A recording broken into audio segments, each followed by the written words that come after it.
નમસ્તે વિદ્યાર્થી મિત્રો, તમારી પોતાની એજ્યુટચ ચેનલની અંદર હું મેહુલ આપ સૌનું અત્યારે આપ જોઈ શકો છો મેલી મજેટી પ્રાથમિક શાળાના વર્ગખંડમાંથી આપ સૌનું હાર્દિક સ્વાગત કરું છું.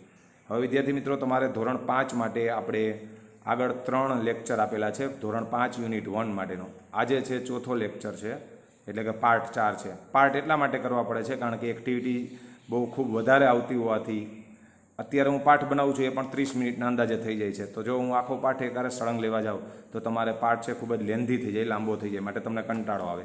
છતાં અત્યારે આટલા હું પાઠ કરું છું છતાં પણ 30 મિનિટના તો લેક્ચર થાય જ છે. એટલે પાર્ટને મેં ડિવાઈડ કરેલા છે. આજે યુનિટ 1નો છેલ્લો ચોથો ભાગ છે આ. તો ચાલો આપણે માય પેજ 1 જે યુનિટ 1માં છેલ્લી એક્ટિવિટી બાકી રહી ગઈ હતી, આના પછી યુનિટ 2 શરૂ થઈ જશે. તો આજે આ પૂર્ણ કરીએ છીએ આપણે.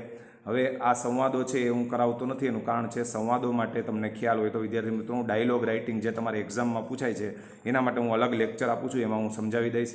હવે આપણે અહીં એક્ટિવિટી 2A વાર્તા સાંભળો અને વાંચો. તો ચાલો આપણે જોઈએ. હવે વિદ્યાર્થી મિત્રો, જે શબ્દ નીચે હું ગ્રીન લીટી કરીશ એ શબ્દનું ગુજરાતી હશે, જેથી કરીને તમને સમજવામાં સરળતા રહે. A hare and a tortoise were neighbours. વિદ્યાર્થી મિત્રો, અહીં જો નેઈબર એટલે પડોશી, પરંતુ એને એસ લાગેલો છે, NEIGHBOURS, જે મેં તમને બહુવચનના નિયમોમાં સમજાવેલ છે. નેઈબર્સ એટલે પડોશીઓ. અને બીજું એક ક્રિયાપદ અહીંયા ખાસ ધ્યાન રાખવાનું છે, વર છે, વેર નથી. મોસ્ટ ઓફ આપણે છે એનું વેર ગુજરાત અર્થ પ્રોનાઉન્સિએશન કરીએ છીએ, પણ એનું થાય છે વર, જે સહાયકારક ક્રિયાપદ છે. વિદ્યાર્થી મિત્રો, અહીંયા હેઅર એટલે સસલું અને રેબિટ એટલે પણ સસલું થાય, પણ રેબિટ એટલે સફેદ કલરનું સસલું અને હેઅર એટલે ભૂખરા રંગના સસલા માટે સ્પેશિયલ હેઅર શબ્દ વાપરવામાં આવે છે. હેઅર એન્ડ અ ટોર્ટોઇઝ વર નેઈબર્સ, એટલે કે સસલું અને એન્ડ એટલે અને, જે કંજક્શન છે, બરાબર, બે શબ્દો અથવા તો વાક્યોને જોડે છે. અહીં જે એન્ડ છે અને એ બે શબ્દોને જોડે છે. ક્યાં? હેઅર એન્ડ અ ટોર્ટોઇઝ, બરાબર, જે આપણે કંજક્શનમાં શીખીશું. હેઅર એન્ડ અ ટોર્ટોઇઝ એટલે કે એક સસલું અને એક કાચબો પાડોશીઓ હતા. વર એટલે હતા, જે સાદા ભૂતકાળમાં વોઝ અને વર બે સહાયકારક ક્રિયાપદો વપરાય છે. જો બહુવચન હોય તો વર, નહીંતર સાદા ભૂતકાળની અંદર એક વચન હોય તો વોઝ. અહીં બે વ્યક્તિની વાત છે, હેઅર એન્ડ ટોર્ટોઇઝ, એટલે વપરાય છે were. They lived in a forest. વિદ્યાર્થી મિત્રો, અહીં ધેય આવે છે, કોના માટે વપરાયેલું છે? તો હેઅર એન્ડ અ ટોર્ટોઇઝ. તમને ખબર છે, આપણે જ્યારે કોષ્ટક કર્યું હતું આપણે, બરાબર, ત્યારે મેં તમને સમજાવ્યું હતું કે હી, સીટ અથવા કોઈ પણ નામ ત્રીજો પુરુષ એક વચન, બરાબર, એટલે આ નામ છે એટલે ત્રીજો પુરુષ એક વચન, એનું ત્રીજો પુરુષ બહુવચન થશે ધેય, તેઓ. એટલે આ ધેય છે આ બંને માટે વપરાય છે, બરાબર. એ સર્વનામ છે, નામને બદલે વપરાય તે સર્વનામ. They lived in a forest, તેઓ, ફોરેસ્ટ એટલે જંગલ, ઇન એટલે માં અને લીવડ એટલે રહેતા. તો આનું આખું ગુજરાતી થશે તેઓ જંગલમાં રહેતા, બરાબર. વન્સ એટલે કે એકવાર, the hare laughed at the tortoise, એકવાર સસલું કાચબા તરફ, લાફ્ડ એટ એટલે કાચબા તરફ હસવું, લાફ્ડ એટ એટલે ના તરફ હસવું, આખો શબ્દ છે વિદ્યાર્થી મિત્રો. લાફ્ડ એટ એટલે કે ના તરફ હસવું. એકવાર સસલું કાચબા તરફ હસ્યું. યુ કેન નોટ ઓવરટેક મી. જો તમને ખબર છે વિદ્યાર્થી મિત્રો, યુ કેન, હવે તમને ખ્યાલ છે વિદ્યાર્થી મિત્રો, સસલું છે ઝડપ ચાલે છે અને ટોર્ટોઇઝ એટલે કે કાચબો છે ધીમે ચાલે છે. આની વાર્તા તમારે ગુજરાતીમાં પણ આવે છે, બરાબર, ટેક્સ્ટ બુકમાં, અગાઉના ધોરણમાં આવતી, સોરી. તો આ થોડું ચાલતું હોય તો સ્વાભાવિક છે કે થોડુંક આપણામાં આવડતું હોય તો ઘણા માણસોને એનું અભિમાન હોય છે, બરાબર. તો હવે શું કહે છે, જો યુ કેન નોટ ઓવરટેક મી, તમે, મી એટલે મને. જો વિદ્યાર્થી મિત્રો, અહીં મી છે, મી એટલે મને. જ્યારે મેં તમને લોકોને વિભક્તિનું કોષ્ટક કરાવ્યું ને, ત્યારે મેં કહ્યું હતું આઈ એ કર્તા વિભક્તિ, મી છે એક આઈ કર્તા વિભક્તિ છે, એનું કર્મ વિભક્તિનું રૂપ મી છે. આઈ એટલે હું અને મી એટલે મને, બરાબર. એટલે આ આઈનું કર્મ વિભક્તિનું રૂપ છે મી.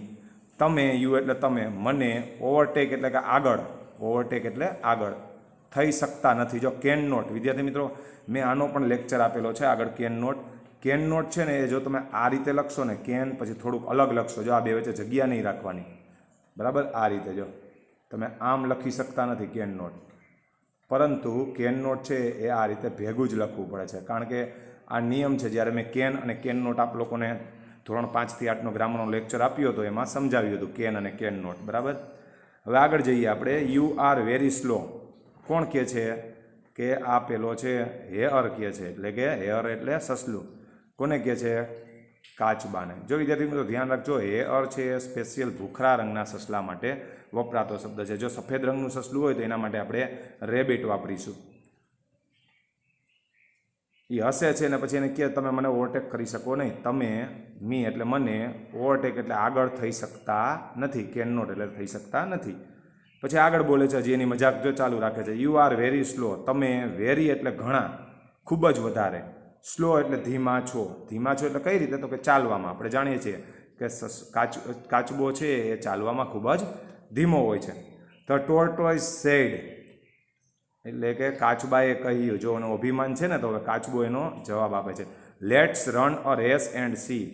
જો વિદ્યાર્થી મિત્રો આ લેટ્સ રન એટલે લેટ્સ છે ને એ આ રીતે છે, LET લેટ અસ, પરંતુ જે LET પછી આ રીતે ચિહ્ન મૂકી દીધેલું છે. જો તમે આવું અલ્પવિરામ જવું ને એસ જે છે એને લોક ચિહ્ન કહેવામાં આવે છે, એટલે કે એમાં યુ ગાયબ થઈ ગયો છે અને યુની જગ્યાએ આવું લોક ચિહ્ન મૂકી દીધેલું છે. બરાબર, લોપ એટલે કે ગાયબ કરવું, લોપ ચિહ્ન. લેટ એટલે ચાલો, અસ એટલે આપણે. બરાબર, વી છે એ કર્તા વિભક્તિ છે, એનું અસ છે એ કર્મ વિભક્તિનું રૂપ છે, એટલે અસ એટલે આપણે. બરાબર, લેટ એટલે ચાલો, ચાલો આપણે જોઈએ એટલે કે જોઈએ કોણ આગળ થાય છે. એન્ડ સી એટલે જોવું. બરાબર, એક હરીફાઈ કરીએ, ચાલો આપણે જોઈએ અને હરીફાઈ કરીએ. હવે જ્યારે આપણે આજ્ઞાર્થ ઇમ્પેરેટિવ સેન્ટેન્સ નામનો એક ગ્રામરનો ટોપિક ભણ્યા હતા એની અંદર મેં તમને સમજાવ્યું હતું કે ઇમ્પેરેટિવ સેન્ટેન્સ છે 3 પ્રકારના આવે છે. એક લેટથી શરૂ થતા, પછી બીજો પ્રકાર છે ડુ નોટથી શરૂ થતા એટલે કે નકાર. બરાબર, ઇમ્પેરેટિવ. અને ત્રીજો પ્રકાર એ હતો કે એની અંદર આપણે શીખ્યા હતા કે બેઝ વર્બથી એટલે કે મૂળ ક્રિયાપદથી. દાખલા તરીકે ગો એન્ડ રન ફાસ્ટ, જાઓ અને ઝડપી દોડો, તો એક આજ્ઞા છે, પરંતુ એમાં ગો છે પેલા બેઝ વર્બથી શરૂ થયું. બેઝ એટલે મૂળ અને વર્બ એટલે ક્રિયાપદ. બેઝ વર્બ એટલે કે મૂળ ક્રિયાપદથી શરૂ થતા ઇમ્પેરેટિવ. એટલે આ 3 પ્રકારના ઇમ્પેરેટિવ વાક્ય જે મેં સ્ટાન્ડર્ડ 12 માટે લેક્ચર આપ્યો છે એમાં મારી યુટ્યુબ ચેનલની અંદર પડેલો છે. બરાબર, હવે ધ હેયર એનો રિપ્લાય આપે છે. ધ હેયર સેડ એટલે કે સસલાએ કહ્યું, આઈ રન ફાસ્ટ, હું ઝડપથી દોડું છું. રન ફાસ્ટ એટલે કે ઝડપથી દોડવું. યુ વોક સ્લો, તમે ધીમે ચાલો છો, તમે દોડતા નથી. હું તો રન ફાસ્ટ એટલે કે ઝડપથી દોડું છું, પણ તમે તો વોક, WL કે વોક એટલે કે ચાલવું, પરંતુ તમે તો ધીમે ચાલો છો, દોડવાની તો વાત દૂર. બરાબર, આઈ વિલ વિન, હું, વિન એટલે જીતવું, પણ વિલ સાથે છે એટલે એનું ગુજરાતી થશે જીતીશ. બરાબર, આમ તો વિન એટલે જીતવું થાય, મૂળ ક્રિયાપદ છે, પરંતુ વિલ સાથે છે એટલે કે હું જીતીશ. હવે જો વિદ્યાર્થી મિત્રો સેલ અને વિલ છે એ સાદા ભવિષ્યકાળમાં વપરાય છે. આ પણ મેં તમને ગ્રામરનો લેક્ચર આપેલો છે, એમાં શીખવેલું છે. They started the race. Start એટલે શરૂ કરવું, START, પરંતુ એને ED લાગેલું છે કારણ કે સાદા ભૂતકાળ મુજબ મૂળ ક્રિયાપદને ડી અથવા ED લાગે છે, એટલે સ્ટાર્ટેડમાં ED લગાડેલું છે. બરાબર, ધે એટલે તેઓ. કોણ કોણ? તો કે આ હેઅર એન્ડ ટોર્ટોઇઝ બંને માટે ધે વાપરેલું છે. બરાબર, ત્રીજો પુરુષ બહુવચન જે આપણે કોષ્ટક ભણ્યા એમાં શીખ્યા હતા, એ તમે મારા અગાઉના લેક્ચરમાં પણ જોઈ શકો છો. તેઓ રેસ શરૂ કરી, તેઓએ રેસ શરૂ કરી. હવે આપણે જોઈએ છીએ આગળ ધ હેયર રેન ફાસ્ટ. જો રન ફાસ્ટનું ભૂતકાળ થશે રેન ફાસ્ટ. જો તમને ખ્યાલ હોય તો કે આપણે મૂળ ક્રિયાપદને ડી અથવા ED લગાડવાથી તેનું ભૂતકાળનું રૂપ બને છે, પરંતુ કેટલાક મેં તમને સાદા ભૂતકાળમાં સમજાવ્યું હતું, કેટલાક મૂળ ક્રિયાપદના રૂપો એવા છે કે જે અનિયમિત છે, એટલે કે એને મોઢે યાદ રાખે. રન ફાસ્ટેડ નહીં થાય, પણ થશે રેન ફાસ્ટ. બરાબર, આ રીતે જે આપણે યાદ રાખવું પડે છે, અનિયમિત છે. The here rain fast soon. The here rain fast, sorry, એટલે કે સસલું ઝડપથી દોડ્યું. રેન ફાસ્ટ ઝડપથી દોડ્યું. સૂન તરત જ. It reached at the top of the hill. તરત જ, સૂન એટલે કે તરત જ. ઇટ એટલે કે તે. કોના માટે વપરાયેલું છે? તો કે ધ હેયર માટે, સસલા માટે. જો વિદ્યાર્થી મિત્રો આ ઈટ એટલે એનું ગુજરાતી થાય છે તે, અને એ સર્વનામ છે. પશુ, પક્ષી, વનસ્પતિ, પ્રાણી માટે ઈટ સર્વનામ વપરાય છે. એટલે અહીં હેયર સસલું છે, પ્રાણી છે, એના માટે વપરાયેલું સર્વનામ ઈટ છે. સૂન એટલે કે તરત જ. ઈટ તે.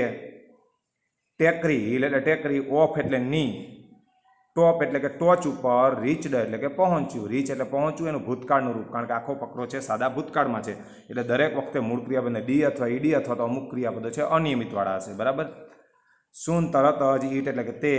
હિલની, ટેકરીની, ઓફ એટલે ની, ટેકરીની ટોચ, ટોપ એટલે કે ટોચ, રીચડ એટલે કે પહોંચ્યો. અહીં જો ટોપને આગળ લાગેલું છે એટ, વિદ્યાર્થી મિત્રો શા માટે એટ લાગ્યું છે? એટ એ પ્રેપોઝિશન છે, એટલે કે નામ યોગ્ય અવયવ, નામને લાગે છે. અહીં ટોપ છે એ નામ છે ને એટ લાગ્યું છે. શા માટે? કારણ કે સ્થળને એટ પ્રેપોઝિશન લાગે છે, જે આપણે પ્રેપોઝિશનમાં સમજીશું. ઓફ એટલે નાનો નીનું, બરાબર. હવે આગળ જોઈએ. The tortoise was much behind, એટલે કે કાચબો મચ એટલે કે ઘણો બધો વધારે, બિહાઇન્ડ એટલે કે પાછળ. બિહાઇન્ડ એ પણ એક પ્રકારનું પ્રેપોઝિશન છે. એટલે કે કાચબો મચ એટલે કે ઘણો બધો, બિહાઇન્ડ એટલે કે પાછળ, વોઝ એટલે હતો. એટલે કે કાચબો ઘણો બધો પાછળ હતો. તમે જાણો છો કે કાચબો છે ધીમે દોડે છે, અને એટલા માટે જ ધીમે ચાલે છે, દોડવાની વાત તો દૂર. એટલા માટે એને અભિમાન હોય છે ને સસલાને. તો એ અર થોટ, હવે જો સસલાને વિચાર આવ્યો. થિંક એટલે વિચારવું, એનું થિંકડ નહીં થાય વિદ્યાર્થી મિત્રો, એ પણ અનિયમિત છે, એટલે એનું થશે THOUGHT, થોટ, એટલે કે વિચાર્યું, બરાબર. કેટલાક અનિયમિત છે મૂળ ક્રિયાપદ કે જેને ડી અથવા ઈડી નથી લાગતું, જે મેં તમને સાદા ભૂતકાળમાં સમજાવી દીધું. તો એ અર થોટ એટલે કે સસલાએ વિચાર્યું. Late me take some rest, જો લેટ વાળું એટલે આજ્ઞાર્થ વાક્ય આવ્યું, એનું ગુજરાતી કહો ત્યાં જ ખબર પડી જાય. જો મી એટલે મને, સમ રેસ્ટર, સમ એટલે કે થોડોક, અને રેસ્ટ એટલે આરામ. મી એટલે મને થોડોક આરામ, ટેક એટલે લેવું, લેવા, અને લેટ એટલે દો, બરાબર. લેટ એટલે દો, મને થોડોક આરામ લેવા દો. શું કામ એને આરામ લે? કારણ કે એને વિચાર્યું કે ભાઈ ટોર્ટોઇઝ છે કાચબો, એ તો પાછળ રહી ગયો છે, એટલે એ કહે છે લેટ, એ પોતાની મનમાં વિચારે છે, બરાબર. Let me take some rest. Me એટલે મને, સમ એટલે કે થોડોક, રેસ્ટ એટલે આરામ, મને થોડોક આરામ, ટેક એટલે લેવા, અને લેટ એટલે દો. તો જો આનું ગુજરાતી કર્યું તો આપણને ખબર પડી ગઈ આજ્ઞાર્થ વાક્ય છે. મને થોડોક આરામ કરવા દો. સૂન તરત જ, સૂન એટલે કે તરત જ. The hair was fast asleep, તરત જ સસલું, ફાસ્ટ એટલે કે ઝડપથી, એસ્લીપ એટલે કે સૂઈ જવું, ઝડપથી સૂઈ ગયું હતું. શા માટે સૂઈ ગયું હતું? કારણ કે ઝડપ દોડો તો શ્રમ પણ વધુ થાય, અને શ્રમ વધુ થાય તો આપણને નીંદર આવી જાય. હવે આગળ જોઈએ. ધ ટોર્ટોઇઝ ઓલ્સો એટલે પણ, અને ટુ TOO એટલે પણ થાય, એકબીજાના સમાનાર્થી શબ્દ છે, જે તમે એન્ટોનિમ્સ અને સિનોનિમ્સમાં શીખ્યા હતા, સાઇનોનિમ્સ, બરાબર. The tortoise also reached at the top of the hill. Tortoise એટલે કે કાચબો પણ, હિલ એટલે કે ટેકરી, ઓફ એટલે ની, એટ ધ ટોપ એટલે કે ટોચ ઉપર, રીચડ એટલે કે પહોંચી ગયો હતો.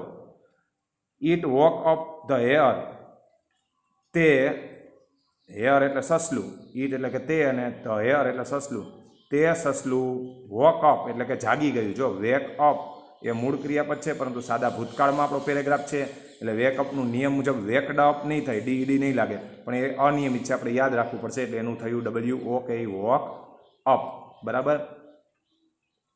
તે, ઈટ એટલે તે, ધ હેર એટલે કે સસલો, વોક અપ એટલે કે જાગ્યો. હવે જાગ્યો, પણ હવે શું કામનું? બોલો તો છે ટોચ ઉપર પહોંચી ગયો, તો જીતી ગયો તો રેસ, બરાબર.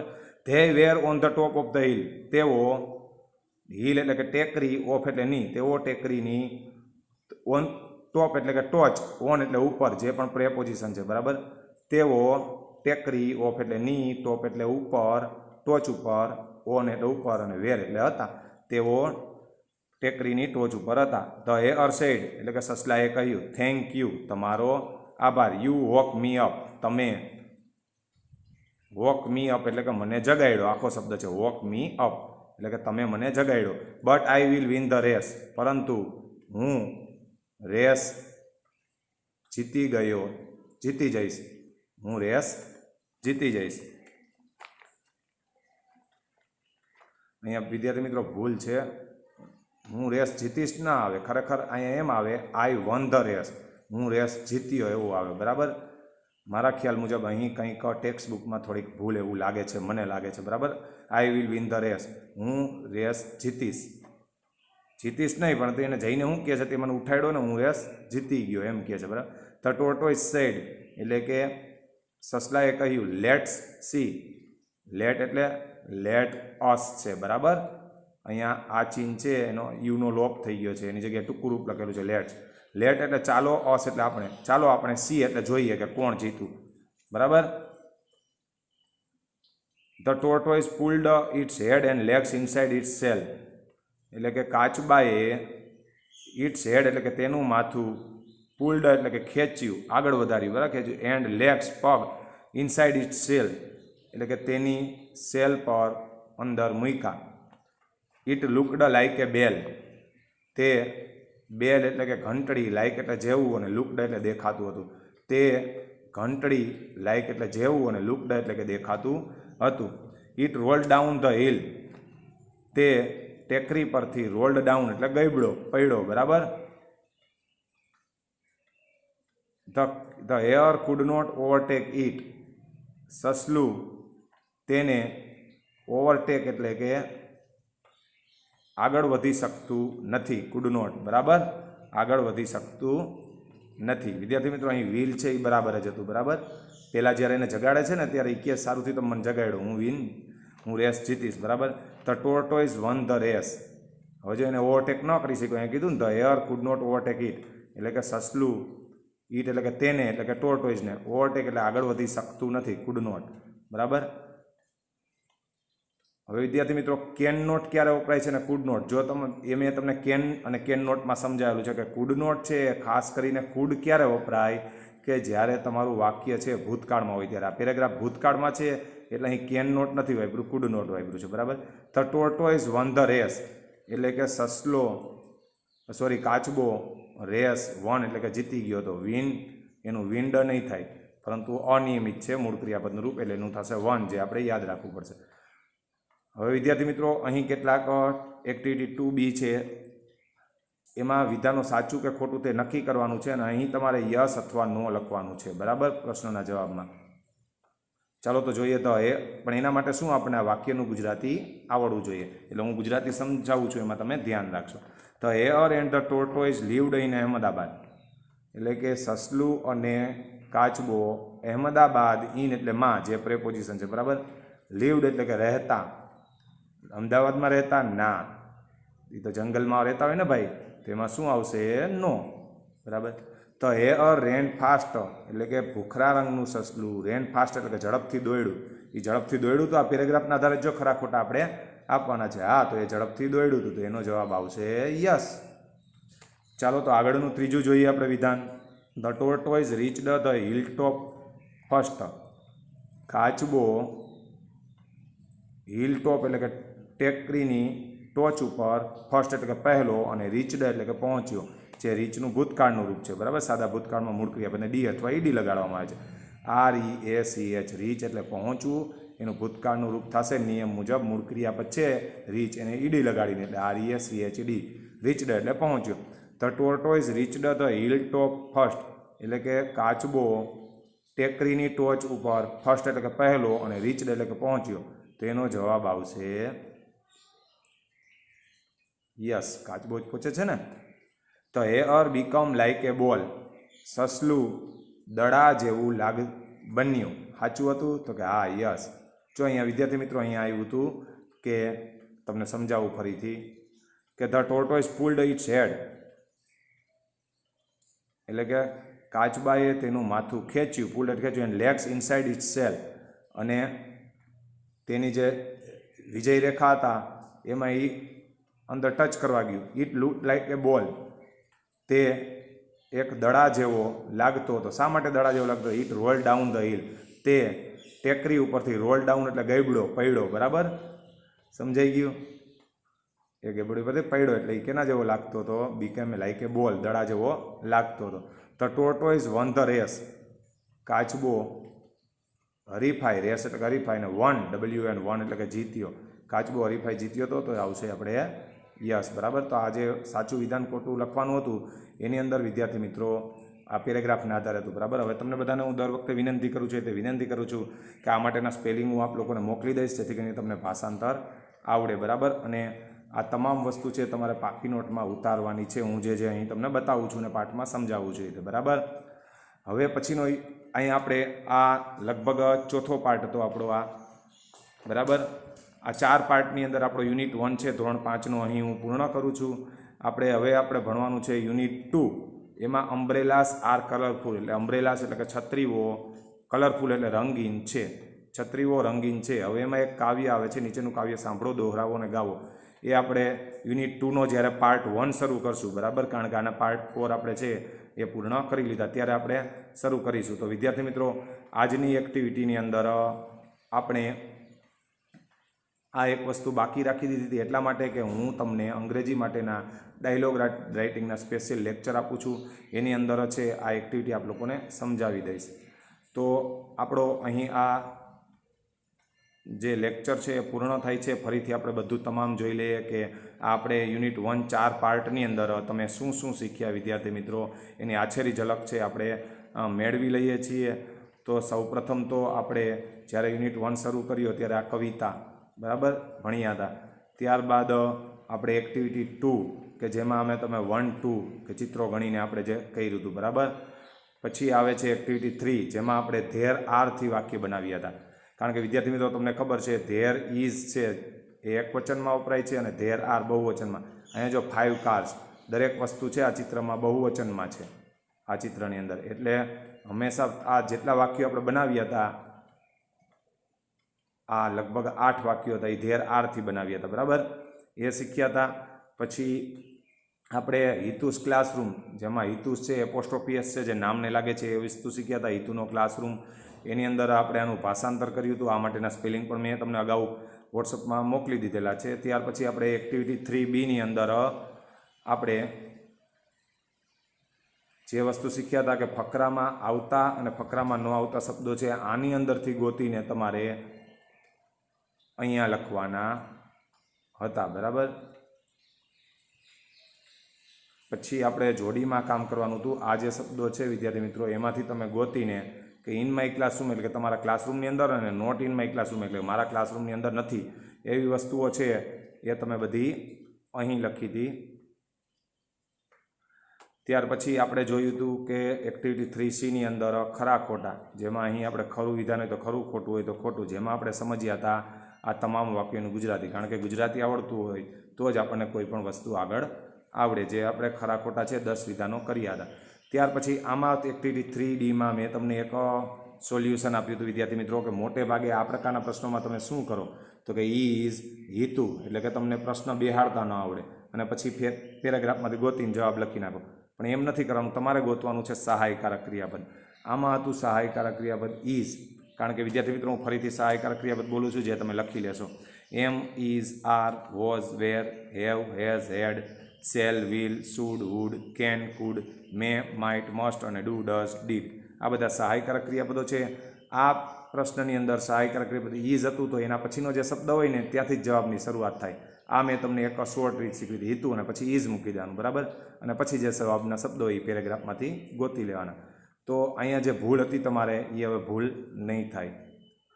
પછી આપણે એક્ટિવિટી 3Eની અંદર આપણે અમુક સંવાદો ભણ્યા હતા બરાબર, જેના સ્પેલિંગ પણ મેં વોટ્સઅપમાં મોકલી દીધેલા હતા. સંવાદો છે 2 અથવા 2 થી વધુ વ્યક્તિ વચ્ચે હોય જેને અંગ્રેજીમાં ડાયલોગ રાઇટિંગ કહેવામાં આવે છે. પછી આની અંદર આ મોસ્ટ ઓફ તમારે પરીક્ષામાં ખરા ખોટા અને આ ટાઈપના પ્રશ્નો છે એ પૂછાતા હોય છે. અને ચિત્રોના આધારે જે પ્રશ્નના જવાબ જે હમણાં આગળ આપણે જોયું આ બરાબર કે ચિત્રોને આધારે પ્રશ્ન અથવા ફકરાને આધારે પ્રશ્ન જવાબ એ પણ પૂછાતું હોય છે. ખરા ખોટા પણ મોસ્ટ ઓફ પૂછાતા હોય છે અને ડાયલોગ રાઇટિંગ પૂછાતું હોય છે. અને એક આ પ્રશ્ન છે કે વાક્ય કોણ બોલે છે પેરેગ્રાફના આધારે જવાબ આપો. આ મોસ્ટ ઇમ્પોર્ટન્ટ છે વિદ્યાર્થી મિત્રો, આ તમારી એક્ઝામની અંદર પૂછાય જ છે જે પણ આપણે શીખ્યા હતા.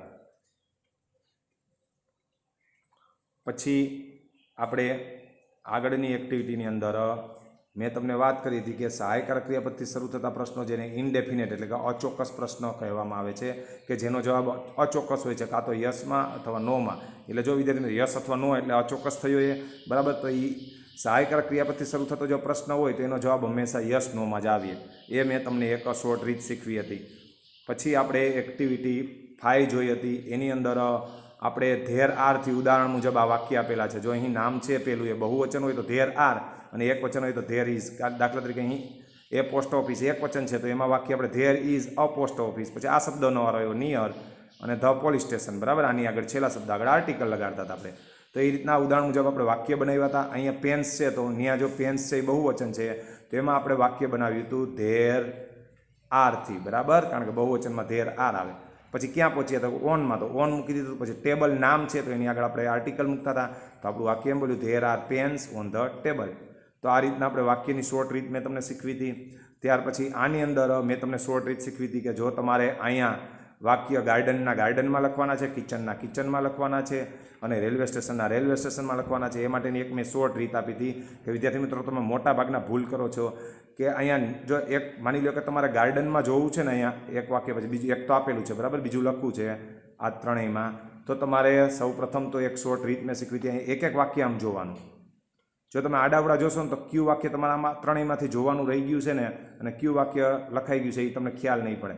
એક જોતા જશો અને જે ગાર્ડનમાં આવી લખતા જશો, પછી એ જ રીતે ફરીથી કિચનનો વારો આવે, એ કિચનમાં વાક્ય લખવાનું, તો એમાં પણ ફરીથી આપણે ક્યાંથી શરૂ કરવાનું મેં તમને શીખ્યું, અહીંથી જ એક વાક્ય જોવાના, ક્યાં કિચનને લખતા છે બરાબર, પછી આ એમાંથી તમારે લખી નાખવાનું છે. પછી એક્ટિવિટી 7ની અંદર વિદ્યાર્થી મિત્રો આપણે છે કે આ એક ચિત્ર આપેલું હતું, મેં એમાં તમને શીખવેલું હતું કે ચિત્ર તમારે બરાબર જોવાનું છે બરાબર. તો એ ચિત્રને આધારે આપણે અહીં આ બ્લેન્ક્સ પૂરી હતી પ્રેપોઝિશનની બરાબર, ઓન અંડરવાળી, અને પછી આ જે પૂરેલું હતું તમે એ બેઠું અહીં બે શબ્દો છે જગ્યા રાખીને સીધી લીટીમાં તમને લખતા શીખવ્યું હતું. પછી એક્ટિવિટી 8ની અંદર મેં તમને ધેર ઇઝ અને ધેર આર અને it is, these is, there is, there are અને ઇટ ઇઝથી બનતા વાક્યો લખાવ્યા હતા બરાબર. પછી છેલ્લે એટલે કે આજે એક્ટિવિટી માય પેજની અંદર આપણે એક્ટિવિટી 2A શીખ્યા અને 2B શીખ્યા બરાબર. તો વિદ્યાર્થી મિત્રો આ તમામ એક્ટિવિટીનું મેં જે આપણે યુનિટ 1 તમારો ધોરણ 5નો આપણે જે 4 પાર્ટ, એટલે કે આજે છેલ્લો પાર્ટ હતો આપણો, એ 4 પાર્ટનું મેં પાછું તમને આછેરું કે 4 પાર્ટની અંદર આપણે શું શીખ્યા છીએ એ તમને મેં સમજાવી દીધું છે. હવે આપણો આ લેક્ચર છે લગભગ અડધી કલાક, એટલે કે અહીં 27 મિનિટનો છે પૂર્ણ થાય છે, એટલે કે અડધી કલાકનો પાર્ટ 4 છે એ પણ હું પૂર્ણ કરું છું. આપનો દિવસ છે શુભ મંગલમય રહે. વંદે માતરમ. જય હિન્દ.